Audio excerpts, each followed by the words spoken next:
But dude, I think it's so weird to me because I felt like when nobody gave a shit, I was so certain that I was like the best.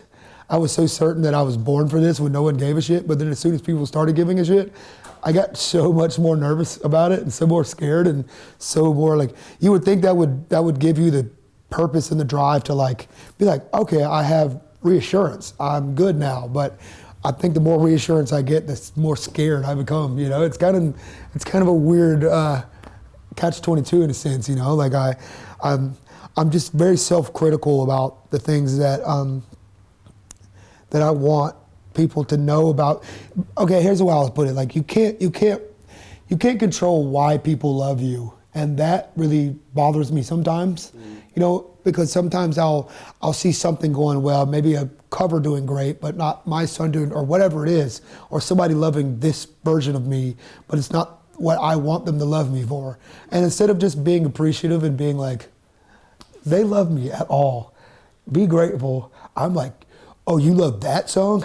Fuck you, you don't know me at all, you know? And it's so silly that I would have that kind of ego, like that mentality to someone that loves me, you know? And so it's a lot of retraining my brain to relearning, unlearning certain things and learning to like, that I can be special to somebody, and there's a version of me that I see and there's a version of me that you see and everyone else has, you know, and there's billions of versions of me that people make who I am to them. Right. And I should be okay with that. I'm not like trying to control the narrative all the time, because I can't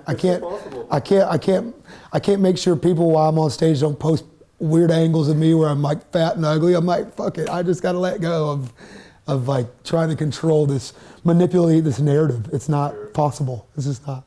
It is, and I love every second of it. You know, there are definitely those times where, and I'm doing it on a small scale. You know, I might get seen or noticed 2 or 3 times in a airport or something, and sometimes I feel like people will notice me because they'll give me a look, but I also don't know sometimes if they notice I'm Teddy Swims or just because I'm fucking crazy looking, you know, or if they're just like noticing me like, that guy's been through some shit, you know, or if they know I'm Teddy Swims. So it's kind of, I will always say that there's those times where it's like 6 a.m. in the airport, or, you know, you're just getting off the bus after a long night on a ferry and you're coming in, and if there's, I always like make sure I promise myself if there ever is anyone that ever stops and says, hi, you know, I love you, I love your music, that you turn around and you put the face on, no matter how shitty you feel or tired you are, because I feel like if you are signing up to do this job and you don't have that time in your day to do it, you just like, maybe you shouldn't be doing this job. You know, you should really,